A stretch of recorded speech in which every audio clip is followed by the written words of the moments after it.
Hello, everyone. This is Elizabeth Preston, And I'm Sarah Adams, and you're listening to the Writing Docs podcast, where we discuss how businesses can help their teams to become better and more confident writers. If your team needs help achieving positive writing outcomes, then contact us at 877-249-7483 or email us at info@hurleywrite.com. Hey everyone, this is Sarah Adams, and I'm an executive consultant at Hurley. You're listening to the Writing Docs podcast, where we talk about how businesses can help their team members to become better and more confident writers. I'm here with my co-host, Elizabeth Preston. Hi, Elizabeth. Hi, everyone. We are also so excited to have MJ Hurley here on our podcast as well today. MJ, welcome to the show. Hey, I appreciate y'all having me. When I got the email, I was a little confused as to why I was being invited, but Well, it's because MJ is one of our most requested executive consultants here at Hurley Write. He has a bachelor's in professional writing from Virginia Tech, a master's in instructional technologies, and a master's certificate in strategic leadership. He's worked with clients including Cross Texas Commission, UPS Capital, Discover Financial, the U.S. Army, and the Air Force Research Lab, just to name a few. MJ is also on the cutting edge of reading research, which is why we've brought him on the show today.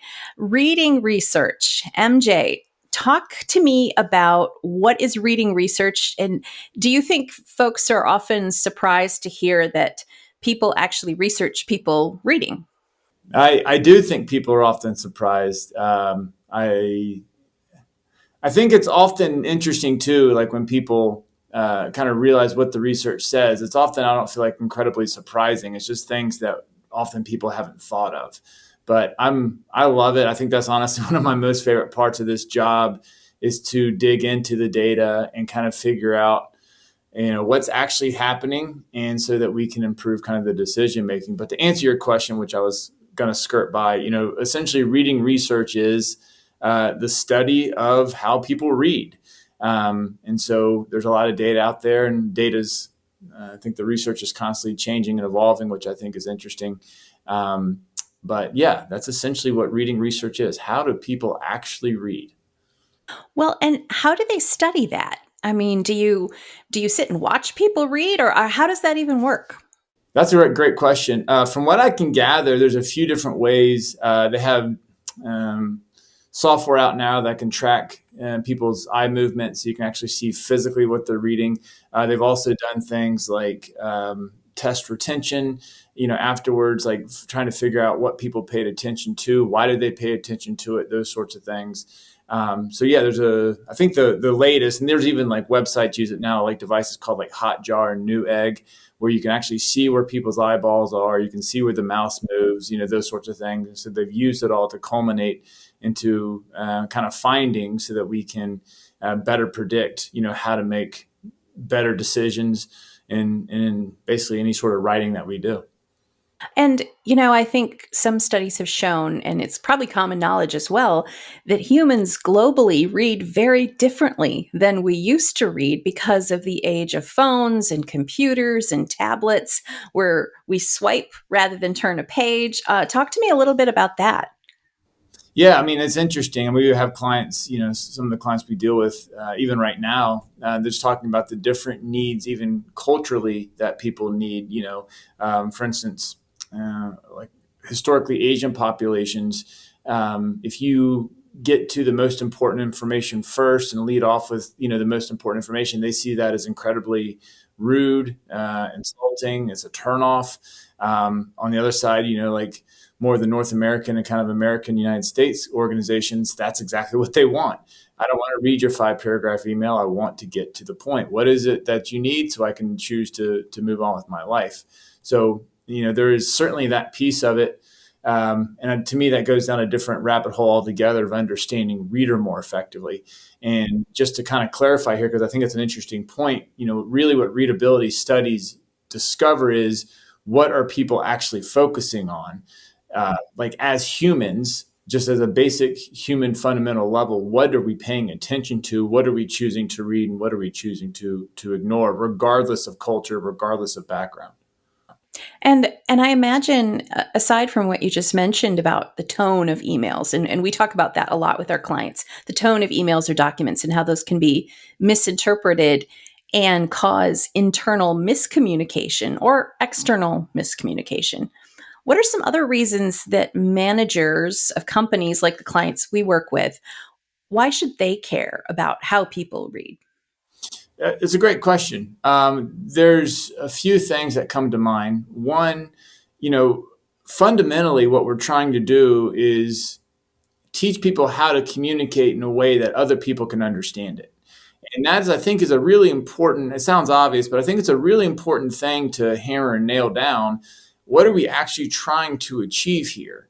And the problem starts becoming, at least in our experience, my experience, is that in organizations, what often happens is people aren't aware of the data. They don't know what the data says.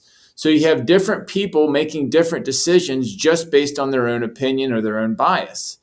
The problem with that is if we have different people of different backgrounds who have different opinions, and that's fine, what starts happening is you have a writer who thinks what they're doing is fantastic, you have a reviewer who thinks it's trash, and then you have a final approver who can't understand it. And then we create this enormous iteration cycle and feedback loop that now has to happen just because different people have different opinions of what good documentation is. And most of the time, no one's actually looking at the data and no one's creating an organizational standard that says, this is what the research says, and this is how we need to go about doing it. And so I think that's one of the huge pieces. And, I think kind of as you trickle down, poor communication obviously has a tremendous effect, just not internally, just, one of the things that we hear all the time is people, how frustrated they are and how much time they have to spend reviewing documents. But the other piece of it is we hear people all the time say how busy they are. They're not able to get to everything. So oftentimes documents are going out the door that aren't that great. And so customers are confused, or we're losing business, or we're having so much back and forth that now has to happen because someone couldn't understand an email or a report. And ultimately, this is a reflection upon us. But for me, when thinking about the importance of understanding readers, to me, or excuse me, how people read, to me, it's about being able and empowering teams to be able to make better decisions. And in so many of the organizations that we work in, because leadership and reviewers often don't have that common standard, what we often see is, well, we're going to give the team a bunch of templates. Do it this way always. Or we hear things like never use passive voice. And so because leadership doesn't know how to define or qualify or quantify quote unquote good, what they try to do is create all these rules around it and just say, you got to fit inside this kind of tight box. And what that ultimately does is it turns people into robots. And now we're just saying, I have to do this always, regardless of the situation. And ultimately that affects teams' critical thinking and everything else. But obviously I can go down the rabbit hole forever there. But I think it's incredibly important. And I think it's an organizational kind of foundation that needs to be established for most people. So, MJ, let's start at the very basics. What Sure. does the data say about how modern readers actually read? That's a great question. I mean, so there's been a lot of research done on skimmers, and most people, and the thing I always like to talk about with people and teams when training is that we have to consider that readers have choices when reading. I think one of the biggest misconceptions is that we assume, and we all make this assumption, we assume that because I worked really hard on this document and I put hours into it and I'm a smart person, that I'm going to send this to my reviewer or my boss and they're going to take time out of their day to read all of it. And research supports that is just by and large not true. Readers often choose not to read stuff. And if they do choose to read it, well, I think there's a number of reasons. One, I was actually just reading this article and they're talking about how attention spans are shrinking. I was even thinking about with my kids, we'll be driving in the car and literally any song that they want to listen to is available to them within 15 seconds of them asking. And, when I was growing up, like I had to go to the store and get a CD, or I had to wait for it to come on the radio and hit the tape player to record it. Not everything was at the tip of my fingers. And so we are moving to this world where we have everything available to us, and I think our patience is getting thin. Our expectations are shortening. I want what I want, and I want it now. And if you're expecting that I'll sit down and read this technically dense, tedious, 25-page technical report and comb through it with a fine-tooth comb, I think most of us would agree that we're typically not going to do that. So it starts becoming, to me, a question of, okay, we're aware of it, but now how do we solve that problem? And I would say that's one of the fundamental problems that most organizations have when thinking about a writing culture, is they don't consider the fact that most people aren't even reading the stuff, and they just think that they are. So let's go back then. We know that people are skimmers, and by skimmers, we mean what, MJ? So research supports skimmers typically read like the same information almost always. And that's usually like the first and last paragraph of every document, and also the first and last sentences of paragraphs. So they say of all the reader types, and basically there's 3 choices that readers can make. You can choose to read something, you can choose to not read something, and you can choose to skim it. They said the most common choice that most readers make is they choose not to read. And then if you do choose to read, you are going to most likely skim. You're not going to read it in its entirety. So, I think the crucial piece of this is if we catch someone's attention and we know that they're going to at least skim it, we need to know what those skimmers are looking for, where are their eyeballs going, so we can make some better strategic decisions. So, yeah, in a nutshell, it says first and last paragraphs, and then first and last sentences of paragraphs. And we That's all great, do because that, now Yeah, I we think all we do. do it by necessity, right? In order to survive how many emails do we get a day? drowning in email. Absolutely. And so, yeah, the average person, I think they say, receives between 125 and 200 emails a day, somewhere in that neighborhood, if you consider personal emails and everything else. But, now with this phone attached to our hip, we have other things to contend. We have text messages, phone calls, TikTok requests. We have all sorts of things pulling for our attention, meetings. So, by and large, I say we as people just don't have the bandwidth that we used to have either.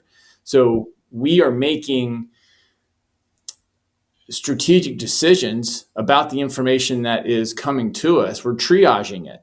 What's the most important? What can I push off to next week? What do I never need to get to at all?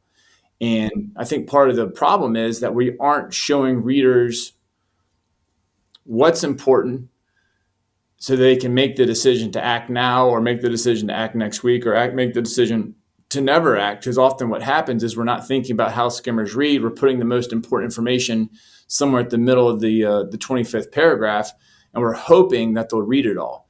And that's a tremendous problem. So it sounds like the data is useful because if we know where people are reading, we can put the most important information there and entice them to read. But, I wonder if it changes depending on genre. And Sarah, I think you had a question about that. Yeah, I'm just wondering, do people read differently depending on the type of document, or depending on even the topic? I know I probably read differently for things I'm interested in. Yeah. And I think that's part of it. We understand that, like, let's say skimmers in a vacuum, that they read the first and last, pretty much of everything, sentences, paragraphs, and documents. But then the other piece of that is, and this is where we try to get people to think about, is we are going to have that faction of people that are going to, well, I guess let me back up. Part of the reason we skim is that we don't want to read it all, and we're trying to find the thing that is interesting to us. What is that action item that I know I need to act on? So if we can understand how to better target skimmers, when that reader stumbles upon the thing that they do want or they do need, they're more likely to then be like, oh, this paragraph is what I'm looking for, even though it's in the middle of the second page. This is exactly what I need because I know this paragraph has been set up for me to be able to easily find it. So it's not that skimmers only read that, but what they're trying to do inherently is, let me thumb through this thing. Let me figure out the pieces that I need. If I don't find any pieces that I need, I'm going to keep it moving. But if I do, I want to be able to read and find out what I need to act on or make a decision on and not perhaps miss it. I can see how that's really applicable to emails. Say the most important thing in your first line, that way you grab your reader. But what does all of this research mean for other writers in the workplace when we do things like technical reports or proposals? I mean, I think if we talk about emails, research has supported that the two most important factors with email opens are the subject line and who sends it. So if you think it's like if your boss sends you something, it really doesn't matter what the subject line says. You're probably going to open it because you find it to be probably pretty important. If someone you don't know sends you something, but the subject line is intriguing or interesting, you're probably going to open that. If someone you don't know doesn't send you something, or if someone you don't know sends you something with an unintriguing subject line, you're not going to open it. If a colleague sends you something with an interesting subject line, you might open it, right? So we have all these kind of different factors here. But I would argue when we start talking about other, especially longer documentation, I would say the need to write for skimmers increases because they're often so long and dense and tedious that if we haven't thought about the usability factor, if we haven't thought about the skimmer factor, I drop a 25 or 50 page document on your desk and I just, again, hope that you're going to take time to thumb through and read all of it, that it's going to be an adventure. So usually the problem isn't the information itself, it's simply how the information is categorized and organized to optimize readability. Now, And for the record, we at Hurley Wright do open all emails from our boss. Pam, if you're listening, we open up every email you send us. Right, Email, and Sarah? read all of it. And read all of it. Yes, and we read every single word, Pam, just in case you're listening. Right, right. I'm not going to say anything here. I'm being honest. And I know that Pam would be honest too. MJ would be honest. Elizabeth would be honest. I think that's what makes this such a struggle as a writer is we think that everyone is going to be hanging on our every word. That's And right. when we put ourselves in the mindset of the reader, we realize, oh, I'm right there with all of these folks that do the exact same thing. And that's something when I'm teaching a class, that's something I kind of make people fess up to. It's, hey, you do the skimming too. Let's be honest. Well, and I think that's part of it too. It's hard for us as people. Like we worked really hard on this. We put our heart and soul into this. This means so much to me. And I know it's going to mean a whole lot to you too. Mm-hmm. But it's often, it doesn't. We're starting to think about even who we're writing for. Like, what do they really care the most about? How much it costs? Are there any dangers? I don't need the whole, diatribe on who invented the clock. I just want to know what time it is. Well, and that comes back to knowing who your reader is and knowing what they're looking for. And even sometimes knowing their personality, knowing the kind of schedule that they have that day. There have been times when I have texted Elizabeth 2 words because I know she's in the middle of something and can't read a whole text. And then there's other times where I send a more detailed email. Now, let's translate that to the workplace. What are some things that you advise managers to do that it could incorporate all of the research that's been done on readability, thinking about your audience, things like that? No, I think that's a great question. I would honestly say, in my experience, the best thing that we can do is be honest about what the actual issue is. And I think there's, frankly, a lack of awareness for a lot of organizations about what the true problem or the true kind of cause is.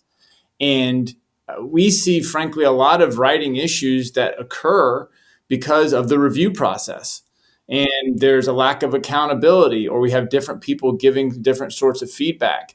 And again, it goes back to our earlier conversation with it becomes very opinionated or biased based on my experience. Well, okay, that's great. But, how does someone get better if there's not that consistent kind of accountability that's being enforced? So honestly, I think this might be surprising to some people, but I would say one of the best things you can do if you want to improve your team's writing skills, one, create a standard, an expectation of what needs to be happening, and then create better accountability in the organization to hold people accountable to that standard. That's, in my opinion, I think that's one of the single best things that can happen. And then at that point, if the skills aren't where they need to be, we can address the skills. But usually one of the big problems is The teams have a bad process. They have no alignment. They have no standards. The writers have no idea what the reviewers want, and the reviewers have no idea what their final approver wants. And everyone's just kind of flying blind. When you say standard, MJ, do you mean template? What I mean by a standard is, so, like one of the classes we teach on review is we want to make sure that everyone is reviewing for the same thing and have different levels of content. But the problem that we see oftentimes is writers don't know what's expected of them. They have done this project. They're obviously very smart people. They're trying to get it done as quickly as possible. What often happens is they just kind of brain dump a bunch of stuff on paper and they submit it to the reviewers for them to clean it up. The problem starts becoming, especially if you have different levels of reviewers or different, different just reviewers involved, that unless there's that standard, that different people are going to give different feedback. And the problem with this starts becoming, well, if I think something's pretty good and you think something's terrible, and on Monday you submit something to me and I don't give you any feedback, and then on Friday you submit something to you and it comes with a ton of feedback, the writer's like, well, why did it work one day and it didn't work the next? I don't know what to do now. I'm kind of hamstrung. I don't know what good or bad looks like. I really don't know what's expected of me. So now I'm flying blind and now I'm frustrated. And we often hear most people, they start becoming apathetic because they just feel like no matter what I submit, no matter how much feedback I try to incorporate based on what I've been told, that it's just going to come back marked up anyway because someone didn't like a word choice or someone didn't like this or that or the other. And the sad part is that often changes. So it's good on Monday, but it's not good on Wednesday. Okay, why? So you're not necessarily talking about a template. It's more like these agreed upon standards that are clearly put in some way, even if it's like in a checklist or a guideline sheet or something where it's codified and people aren't necessarily guessing at the standards. Is that kind of what you're saying? That's exactly right. And, templates I think are fine. I think the idea behind a template is really good, but we talk about the human behavior side of templates, and I think that's where they fall apart because ultimately what happens with templates is people just say, well, I'm busy. Here's a template. Let me just shove a bunch of stuff into this section. Let me shove a bunch of stuff into the other section. This is the template. It works. And we aren't teaching people those critical thinking skills about what information belongs in here. How do I organize this for skimmers? How do I make this usable and readable? And then, I think the sad part is lots of times the reviewers are now tasked with rewriting it. And the other problem with that is it doesn't help the writers improve at all because they're just doing the work for them. They don't know what to do. They don't know how to get better and they don't know how to improve. Right. And I think, Sarah, you had a client a while back that was expressing some frustration, didn't you? Where they felt like their writers weren't listening to them and they were the manager, but the writers felt like the managers weren't listening to them. Didn't you have that client the other day? Yeah, and it really kind of comes down to that internal communication. And really, one of the things that we talk about with our clients is that it's about management, the folks that are in charge, empowering their employees to make this process go smoother. It's not, writing isn't a punishment. It's something, and writing classes aren't a punishment. It's something to help us as employees make it a smoother process and eliminate some of that frustration. In communication theory, we call that eliminating noise in the communication channels, eliminating that noise that can create chaos and frustration and things like that. Now, let me ask this, though, of you, MJ. Human behavior, you mentioned, but a lot of times humans find something that they think, quote unquote, works and keep doing it over and over and over, which, we've all heard the saying, that's the very definition of insanity. But do you often get pushback from clients about, whoa, we've never done it this way before? Why do you think people continue to do things that don't work, even though we can show them a way that's better? I think there's a few reasons. One, I feel like a lot of organizations, at least in my experience, a lot of organizations don't have any tools in place to measure what they're doing and whether it's actually working or not. So I think depending on who you ask, some people would think this is working just fine, and other people will say it's a disaster. So one of the things, and we advocate, is how do we start implementing tools to say and evaluate this was successful or this wasn't successful, and then we have some real data to work with. But until we have that, it's going to be very difficult to ever say this needs upgrading or this doesn't, because just becomes a kind of a recency thing. Well, it's been okay, it's fine. But if we can actually say, well, 25% of the time it's failing, or 75% of the time we're spending, twice as much time as we need to on the review, then it's a little more kind of cut and dried. MJ, in light of all this data, it's interesting that you say we need data from science to understand readers. We also need data from our own businesses to understand our writers and our readers. So, what are some tools that managers can do for assessment? Because I know writing, it feels so nebulous. How do you It does. analyze this, evaluate? But we do have tools for it. Absolutely. I mean, one of the things that we advocate is something as simple as called an outcome statement.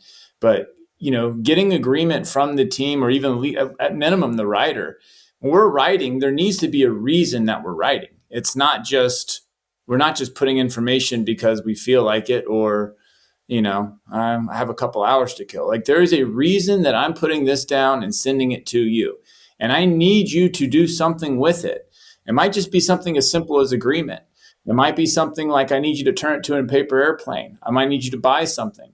But what we have to get crystal clear on is there is an outcome that we are seeking, and there are ways to see tangibly whether those outcomes are being achieved.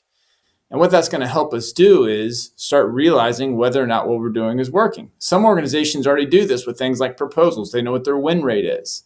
Some organizations do this with, sales. I know what my open rate is on emails. But by and large, most organizations just don't do it. And so it becomes very much like I feel like we don't have a problem, when you might have a huge one. Or one of the big ones I always think is interesting is lots of times kind of the higher ups, the leadership, they're not measuring how long it's taking to actually have documents that get created. They see the final outcome, like, yeah, it's pretty good, but they don't see that it took a year to get there and it should have taken 2 months. And so there's all this kind of waste that's happening. And again, a lot of it goes down to, kind of this idea of how do we commonly write for skimmers? How do we create organizational standards? And how do we kind of leverage these expectations? But, to me, there is a purpose here, and we need to understand whether or not what we're doing is working. And if it's not working, we need to figure out why it's not working and not just continue to do the same thing. I had a client I'm actually working with right now, and it was that exact conversation that you just said, Sarah. Like, we've always done it this way. And it starts becoming this, we're just resistant to change because we just know it's going to be a lot of work.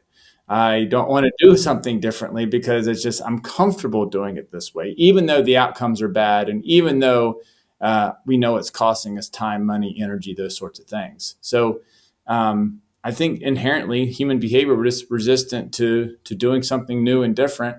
We're often skeptical as whether it will even, be successful or not.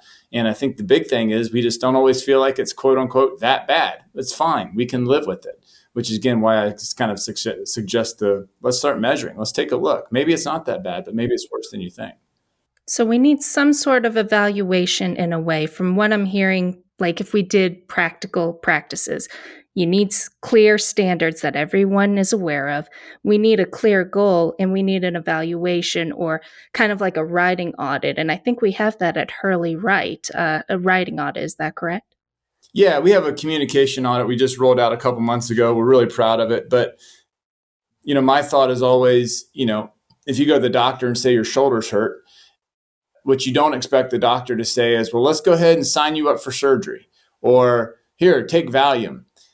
You expect them to do some sort of poking, prodding, scanning, something, right? Let's figure out what the actual cause is, and let's figure out how to solve it. And again, I think that's one of the big problems that we see is that people often call us up saying, oh, we have a writing problem. The only thing it could be is that my team isn't good enough aren't good enough writers. And that, by and large, is usually a part of the issue, but usually not the entire issue. And so we want to make sure that we are solving the right problem and putting the right processes in place to ensure that you're having long-term success, not just having a writing course just to have a writing course. I think that's important to realize that some of these problems that involve internal communication and that you're seeking long term solutions for often take long term work. And in a society of quick fixes, that's not necessarily what we want to hear, but it goes without saying that when you put in the work, you see the results. And we talk a lot with our clients about we lay the foundation in our classes, and then we work with you using webinars and coaching to really help you and your team see long-term results, long-term changes, long-term efficiency. And That's I right. could go on and on about that. I absolutely love what we're able to do for our clients, but I digress. You're absolutely right. Like I always think it's funny when people call me up and say, "Hey, can we just do like a quick 2 hour writing course?" I mean, nothing's going to be solved. Nothing. In fact, they've even said that most people, if you have like just a 1 day skills development, whatever, that the average person's already forgotten 75% of what they've learned just 6 days later. But people think that, we can just do something quick. We'll just teach them some grammar tips and we'll solve it. And it's by and large a waste of people's time and money, to be really honest with you, because they don't know what the real problem is, the real cause. They're assuming it's these other things. And then, even from a writing perspective, grammar usually is not the main cause for a lot of the writing errors. It's usually other things that people don't know how to write for skimmers. They don't know how to target readers. Grammar is easy to fix, but a lot of people think that is the entire issue. So you're saying it's kind of like putting a Band-Aid on a broken leg, right? We're addressing it, we're doing something to help, but it's not really going to help. That's it. Look, you're not bleeding anymore. That's kind of it. But you won't be able to run ever again. Ooh. So, in light of all of this, all the data, all the knowledge you've gained through doing this for years, what is your number one rule for clear communication? That's a great question. I tell people, I try to simplify it. Writing is really about two things. I know you said one thing, but I'm going to give you two. Okay, you Writing can is really cheat. it's about knowing who you're writing for. And that's harder than most people think, I'll say too, because I think we often hear this idea of know your audience. But most people, when we ask them, what do you want to know? They don't really have a good answer. And then once you know it, what does that mean? They don't know what to do. So it goes much deeper than just saying, I know my audience, my manager's name is Bob. But I think it's two things. One, know your audience, but the other piece is know what you want them to do. And if we can maintain clarity on those two objectives and think strategically about how to get our reader to take our desired outcome, we're going to be in pretty good shape. But again, most people lose sight of that, and they're just trying to get it done. They're trying to, put as much as they can on paper, fill up the sheet, and submit it, hoping my reviewer will fix it all for me. Well, MJ, by way of transition, it's now come to the part of our podcast where we have three big questions that we ask our Okay. guests. All right. Drum Let's do roll, it. please. Are you ready to answer these three big questions? I mean, it depends what they are, I guess, is more than anything. What is the meaning of life? No, I'm just kidding. Boy, I go. What is one thing that you wish you'd been taught about writing that would have made your professional life a lot easier? I'm still learning. I, I, I mean, I think this skimmer thing is incredibly important, and that's something I try to even consider now. And I was, I think guilty for years of being what a lot of our clients are, and they evaluate writing based on how it sounds. This sounds good. I've used a lot of big words, and it sounds fancy, and it sounds intelligent. But that's not the point. The point is to be able to explain an idea so someone can use it. So to me, the skimmer thing is still incredibly relevant and something I try to apply in everything that I do today. And something I think just frankly, it takes time and practice to really hone in. But that is the one skill, like once I kind of realized that, how much space I was able to save, how much more pointed I could be. And I think that's, like I said, I'm still developing it, but I would say that's for me, like a really, really big and crucial rule that I try to abide by. MJ, I love that you are saying, I'm still learning, I'm still studying this, because we know we continue to grow, we continue to evolve with the changing world when we're open to learning, when we're open to growing. And that's one reason I know why you're such a nerd on research, because you still want to grow and evolve and become. We love nerds. We're all nerds here. We're But that's nerds. why we want to continue to learn and to grow, because we become better and better and better. That's right. That's right. And again, I think the most fascinating piece is, especially when I teach, is I get all jacked up on the strategy of it. And this is research, and that's great, but it has to mean something. It's about how we apply it. So it's not just saying like skimmers read this, isn't that interesting? But okay, now we have to make some really cool, important decisions. And we have all these different choices that we can make. And just to even get on my soapbox here for a second, this is why I hate when people come to me and say, well, we can only write actively. And I'm like, why? And it's often because someone in the organization told them years ago that we can only use active voice. And that's just kind of gotten passed down, like what you were saying earlier, Sarah. We just have always done it that way. And the other kind of sad part to me is it doesn't empower people to think critically. We're just cramming them into a box and say, do it this way always. Where passive voice is sometimes the best option, but we're just like, oh, this is passive. And why? Why are we saying that to people? Right? So that's kind of the other part of readability, which I think is fascinating. It says, even in sentences, that people tend to focus on what comes first. And so, that's where active and passive voice plays a huge role. That passive voice sentences are not bad, especially if the most important information is something like the action that really deserves emphasis in the first part of sentences. But I just think a lot of organizations, they don't know what to do. So they teach them grammar and they say only use active voice, and they think that's going to solve their problem. I'm chuckling to myself a little bit because the second question is a rule or writing habit that we hear a lot about that doesn't seem to serve. And I knew you were going to say active and passive voice because we've had, we've had that conversation. Yeah, many times. Like my favorite example I like to use in class, is what active voice, and that's the other problem. I think a lot of people, they say use active and passive voice, but they're not able to even actually identify it. And some organizations have actually told us that they thought passive voice was don't talk in the past tense. And that's part of it, right? Do it this way, and we actually don't even know what it means. There's a lack of awareness. But like an active voice sentence, what it's supposed to do is emphasize, as you all know, emphasize the actor, right? So my example I always like to use is MJ discovered the cure for COVID. There's a reason I want to put MJ first, because I know readers are going to pay attention to it. And I want accolade on me, and I want people to think about me. But I think the argument could be easily made that the best way to write the sentence is the cure for COVID was discovered, or the cure for COVID was discovered by MJ, because what readers probably care the most about is the cure for COVID, which is the action, and it's technically a passive voice sentence. So to me, that's like one of those things where it's like, why are we doing this hard and fast rule just because someone decreed it 25,000 years ago, and we're just not thinking about a different or better way to do it? First came hieroglyphs, then came active and passive voice. Active and passive voice. Well, the third question is, what is one thing you wish people knew about writing, specifically writing in the business world?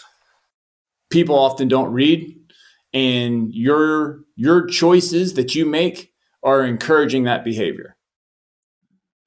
Wow. True, but brutal. Yeah. Mic drop. There's a dance. There's a dance that happens between writers and readers. And every choice that I make is going to affect the choice that you make. So why do people choose not to read?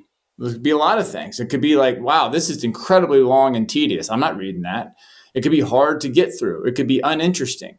But those are all choices that we've made as writers. I don't have to make it long. I don't have to make it tedious. But I've chosen to do that. And that has then affected the decision that the writer has made, or the reader has made. So I think that is one of the huge things that people don't often take into account. People aren't reading. Okay, well, what are we doing to cause that to happen? It's not just, oh, well, we're doing something to make that or cause that to happen. That's a great point. That's kind of empowering. Like you get choices. You get to change things. It is, absolutely. And we hold that lever. And so if you're not getting the reaction or the results that you want, we have to think and look at what we're doing and say, why is this happening? Speaking of changing things, we have another segment in this podcast, MJ, All right. called Doctor's Diagnosis, where we have someone who wants to make some changes but needs some help. And in Okay. this segment, our listeners and clients submit their writing ailments, and we write prescriptions for them to Okay. fix Cool. their I love writing it. ailments. I love it. So here's our listener's writing ailment. It comes from a team member at an engineering firm. Okay. My manager is pushing me to write in a specific way and fit my writing into a specific template. But I honestly don't think that the template or my manager's method of writing make for the best way to get my message across to our client. How do I approach my manager to tell him this without getting myself into trouble? Ooh, that's tough swimming upstream like that. I would say there's a few ways to do it. I mean, I think one of the best ways to do it is we have to, again, look at outcomes. If you can start quantifying and saying, the way that you are recommending I do it isn't working, and you can go to that person and demonstrate why it's not working, I think they would probably be more open to, let's look at a new way to do it. If it is working, you might have a little bit tougher battle there, but ultimately, that's where I always kind of go to is ultimately, is what you're doing successful? If it is successful and you're happy with how much time it's being spent, we're probably in a pretty good space. So the crucial question to me is, if you don't like it, and it may not, I'm not saying your manager is right, but we have to look at the outcomes, and is it taking too much time to get to those outcomes? I think that'd be the other piece of it, because I think one of the big things that people come to us with, they're usually not happy with one of two things. It's either they're not happy with document quality, or they're not happy with how long it's taking to create that document. So if both of those things are in a good place, I think we need to adapt. But if you have strong evidence that there's a better way to do it, I would start thinking about how to quantify that so that you can make a compelling case that there's a different or more successful way to accomplish the task. And I love starting that. off with that common goal here, we both want to reach this outcome together. If we're not reaching it, let's understand why. I think that's a good, positive place to start from for a conversation that might be kind of difficult. Absolutely. We both don't want to spend more time than we need to on this. We both want to have this outcome. Is that happening? And that's why it really comes down to good internal communication with writing and with other things, which is why we usually start with that communication audit. How is communication going within an organization? And how is that affecting every part of company culture? That's exactly right. And even back to that question, I mean, that's exactly what we were talking about. We have one person who feels like it should be one way. You have another person who feels like it should be another way. But until we're able to look at it kind of big picture, it's just going to be one person's idea versus another person's idea. So that's never going to be successful, right? Especially if you have a manager, because they're just going to say, well, I'm the manager, this is how we're going to do it. So it often becomes that opinion. I think, I feel, well, that doesn't really matter. It matters about outcomes. So that's where I would start. You're listening to MJ Hurley, our guest today on the Writing Docs, giving us lots of great information about writing and internal communication, and sort of looking at writing and communication in maybe a little bit of a different way than we're used to in the business world. MJ, how can our listeners get in touch with you and all of us at Hurley Write? I don't know. I'm just kidding. You can do info@Hurley I know my email is mj@Hurley and then, believe it or not, Sarah's is Sarah@Hurley and Elizabeth, if you can guess, is Elizabeth@Hurley But yeah, And or you can call us 877-249-7483, or you go to our website, www.hurleywrite.com.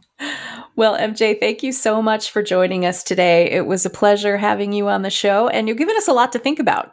I learned something new every time I talk to you. Oh, good. Well, I appreciate it. Well, I learned it from Pam, so I'm just kind of a parrot at this point. We'll make sure she hears that. No, I appreciate y'all. Thank you for having me. Thanks so much for listening to the Writing Docs podcast. This is Hurley Writes, Writing Docs hosts Sarah Adams and Elizabeth Preston signing off. May your week be filled with good health and good writing. Have a good one, everybody. Right on. Hurley Write can help your employees learn better strategies to be effective and efficient writers. Hurley Write has helped numerous companies solve their writing issues, and we can help your team too.